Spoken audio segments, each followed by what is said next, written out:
We are starting the month of February this episode and getting close to All-Star break, and your Milwaukee Bucks are currently sitting atop of the Eastern Conference standings at 35-12. If the playoffs started today, we would be taking on the projected 8th seed New York Knicks, and our first place standing was thanks in part to Brandon Jennings, who was being voted an NBA All-Star, along with Andrew Bogut, who was one of the top centers in the Eastern Conference this year. To kick off the month of February, we would be taking on the Los Angeles Lakers on the road, a team that was currently sitting in the 4th seed of the Western Conference, led by a 35-year-old Kobe Bryant who was still averaging almost 30 a game. This was going to be a tough one for the Bucks on the road, but Larry Sanders would get us started, and we would jump out to an early 5-0 lead as Lonnie Roberts would hit this three-pointer on the fast break, with Kobe Bryant going right to work, answering right back for the Lakers. Down by 3, Andrew Bynum would swing it around, Ron Artest for 3 would tie it up for the Lakers show, but that hadn't been enough to slow down this Bucks offense as Marcus Everett would slam it down in the paint, getting Milwaukee out to a double-digit lead over the Lakers here in the first quarter, with that shot from Delonte West getting it back down to only an 8-point lead for the Bucks, but they wouldn't hesitate at all to continue scoring here throughout the second quarter, as that three-pointer from Brandon Jennings would fall and Dante Wooden throwing across court to Andrew Bogut would knock one last bucket here, as that would send us to halftime with Milwaukee leading 37-23. The offense was continuing to flow perfectly for the Bucks here in the second half against the Lakers tonight. Despite all of that, they were still having a hard time slowing down Kobe Bryant though, as Bryant and this Lakers team were trying their best to stay in this one headed into the fourth quarter. The Bucks were still managing to hold on to this double-digit lead against them though, as with under a minute and a half to go here in the fourth quarter, the Lakers were still down by 13. That would change for them quickly though, as Kobe Bryant would knock down this shot from the top of the key and would follow it up with one more three-pointer from the right wing, but with only 2.9 seconds left on the clock and down by 8, it was not enough time for the Lakers, as the Bucks would come into the Staples Center here and pick up this win to start the month of February, thanks to Brandon Jennings, who was one assist away from a double-double on the night. We would continue our road trip with a dominant win over the Minnesota Timberwolves, and would follow it up with a 6-point victory over the Trailblazers. Our road trip continued as we headed down south to take on the Houston Rockets, a matchup against the current top team in the Western Conference. Many experts were marking this as a potential future NBA Finals matchup this year, so this was going to be a test to see how we stack up against the best of the best. The Rockets would jump out to an early 7-2 lead with 2 jumpers from Andre Iguodala, but we would respond with a 3 of our own from Dante Wooden to take the lead right back. Our offense was showing how versatile it could be as we were finding ways to score 3 points multiple ways. As headed into the second quarter, we started to see our lead rise and eventually get to double digits over the Rockets. Down by 8, Houston was looking for one last bucket here before the end of the first half, but Lonnie Roberts would come up with a big-time block for us, and we would head into the locker room up by 8 over Houston. We were looking to get our lead back up to double digits and would do just that to start the second half, but Monte Ellis, Andre Iguodala, and the Houston Rockets offense weren't slowing down at all. Down by 6, this Hail Mary of a pass to Monte Ellis would result in an and one, getting the Rockets within 3 points here headed to the fourth quarter as Monte would tie it back up, but we would respond quickly at the start of the fourth quarter with Edward Marsh hitting a 3 of his own. Up by 4 now, we were trying to extend this lead halfway through the fourth quarter, but no matter what we did, Houston was staying in this game and making it a close one. With 25 seconds left to go, we were up by 3, but they would leave a wide open lane for Brandon Jennings, but we were still unable to get our lead up past 3 points against the Rockets, so Jennings would get sent to the free throw line where he would knock all of his shots down, and despite Monte Ellis knocking down this one last three-pointer for the Rockets, they would not be able to complete the comeback here as we would hold them off and would pick up the narrow 2-point victory over the top-seeded team in the West, thanks to another terrific performance this month from Brandon Jennings leading our offense. We had 2 games left before we reached the All-Star break here in February, and both of them would be double-digit blowout wins against the Bobcats and the Spurs, which would eventually land us to All-Star break here in season number 4, with your Milwaukee Bucks leading the East at 42-12, and the Oklahoma City Thunder being the new top team in the West. Brandon Jennings would get voted to his first All-Star appearance, but somehow, despite averaging almost a double-double, Andrew Bogut did not get voted as an All-Star. Sophomore point guard Edward Marsh and rookie center Vlad Olik would be named to the rookie-sophomore game, with our second-round rookie center averaging 1.5 points per game and 2 rebounds. Edward Marsh would put up a respectable 14, 3-3 in the matchup, with our rookie center only carding 2 minutes and 2 rebounds in this game, as that would bring us to the Season 4 All-Star Game. It was time for the 2014 NBA All-Star Game, and our very own point guard Brandon Jennings was making his first appearance. The East would get this game started tonight as James would swing it around to Dwayne Wade for a 3-pointer, and old man Dirk Nowitzki was showing he could still play at an elite level here for the West early on, showing off his hops as he would catch this alley-oop layup from Kobe Bryant, but the East was still on top as Dwight Howard manhandling his way down in the post and drawing the foul. Tied at 13 apiece, John Wall would come up with one last bucket for the East, and headed into the second quarter, their lead was slowly starting to grow over the West. Brandon Jennings was checking in for the first time as the Bucks point guard was making his first All-Star appearance, and he would start things off coming away with a steal here and would step back for a 3-pointer.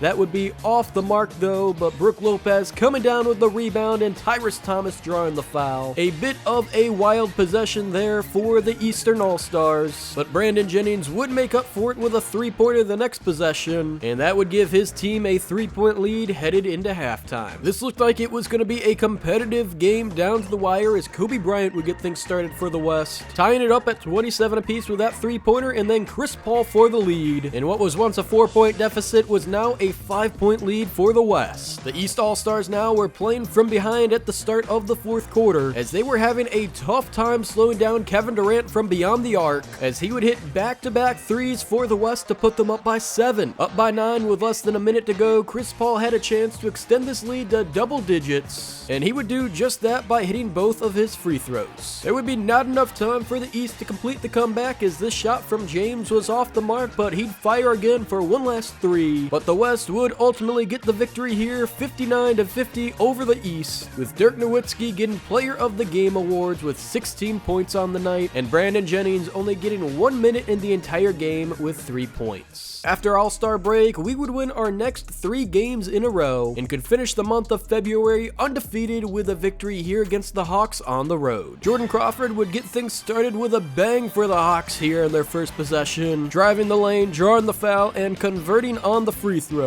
But it would be Dante Wooden who would strike first in this game from beyond the arc for us, with the Hawks keeping this a closely contested game throughout the entire first quarter. Down by 3, they would find an open look right before the end of the first quarter, and why not double that up as they would make it a 3-point lead, leaving just enough time though for Brandon Jennings to get down the court and knock down a buzzer beater 3 of his own, sending us to the start of the second quarter tied at 16 apiece as we'd get things started with a Andrew Bogut pick and roll. The Hawks would take their first lead of the game since early on in the first quarter tonight, but with our shooting capabilities, we were not going to let that lead get out of hand. Atlanta seemed to be matching us shot from shot beyond the arc with no problem in the first half, with Andrew Bogut getting open in the paint and just barely getting this last second shot off in time, sending us to the locker room in a tightly contested matchup. Halfway through the third quarter in this one, and both teams were still trading buckets and the lead, as we would finally jump ahead by 2 points against Atlanta with this shot, and our lead had finally gotten up to 6, and it was the rookie Vladik Olik slamming it down in the paint, giving us an 8-point lead over Atlanta headed into the fourth quarter. They were not shying away from the 3-ball though, so neither could we as Brandon Jennings would find this in the corner, making it a 7-point lead with just over a minute to go here in the game. 12 seconds left to go, and one last bucket from Andrew Bogut here could seal the deal for us, and with the pick and roll working to perfection for us, we would do just that and would close out the month of February with a win here on the road against the Hawks. That 9-point victory would close out a perfect month of February for the Bucks, and we found ourselves sitting at 46-12, 12 games ahead of the second place Heat, and we're still projected to take on the 8th-seeded New York Knicks in the first round of the playoffs, which is exactly what we will figure out next episode as we will close out the regular season here in season number 4.